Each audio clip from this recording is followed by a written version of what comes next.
Assalamualaikum warahmatullahi wabarakatuh.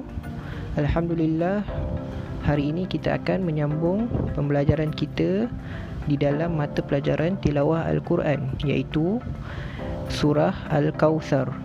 Sebelum kita membaca surah Al-Kawthar, saya akan menjelaskan dan menceritakan serba sedikit mengenai surah Al-Kawthar ini.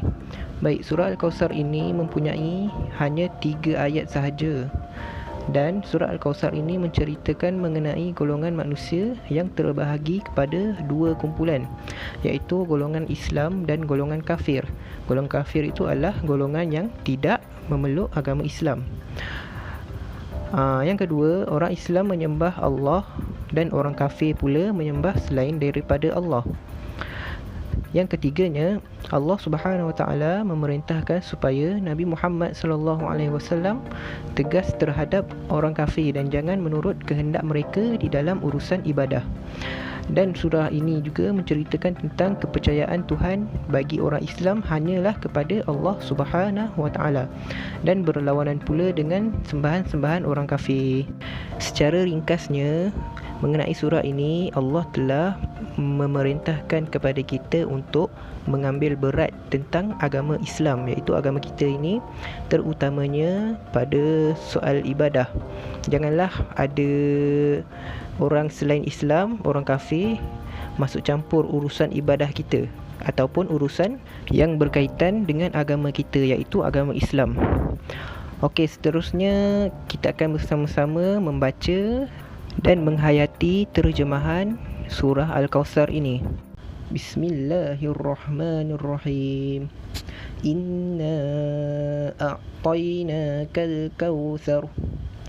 Yang bermaksud, sesungguhnya kami telah memberimu, wahai Muhammad, sebuah telaga di syurga ataupun nikmat yang banyak.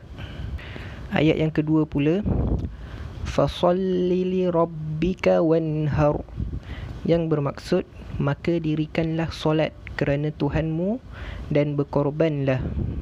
Dan ayat yang terakhir pula, inna syani'aka huwal abtar. Yang bermaksud, sesungguhnya orang-orang yang membencimu, iaitu orang kafir, dialah yang terputus. Maksud terputus di sini adalah nikmat-nikmat mereka yang memusuhi Nabi Muhammad SAW akan terputus. Allah akan memutuskannya. Jadi mereka tidak akan mendapat nikmat daripada Allah sama ada di dunia ataupun di akhirat. Selesai sudah bacaan dan terjemahan surah Al-Kawthar, seterusnya kita akan membincangkan pengajaran yang kita boleh dapat di dalam surah Al-Kawthar. Di sini saya telah menyenaraikan 4 pengajaran, iaitu pengajaran pertama, kita perlu sentiasa yakin kepada Allah dan Islam adalah agama yang benar. Pengajaran yang kedua pula adalah jangan sekali-kali mengikuti amalan orang-orang kafir kerana mereka sentiasa mengajak kita ke arah kesesatan. Pengajaran yang ketiga, amalan syirik kepada Allah Subhanahu Wa Taala adalah dosa besar dan perlu dijauhi. Dan pengajaran yang keempat adalah kita hendaklah sentiasa mengucapkan kalimah tauhid, iaitu la ilaha illallah, untuk mengelakkan diri kita daripada kesesatan. Alhamdulillah, selesai sudah pembelajaran kita pada hari ini.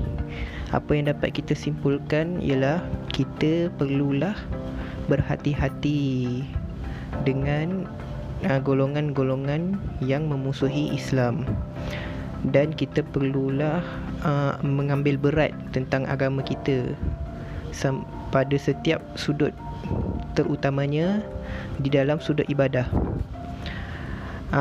Saya harap video ini dapat memberikan manfaat dan ilmu baru kepada kita semua, insya-Allah. Dan saya akan menyambung pembelajaran kita pada masa yang akan datang. Saya akhiri pembelajaran ini dengan Assalamualaikum warahmatullahi wabarakatuh dan jumpa lagi, insya-Allah.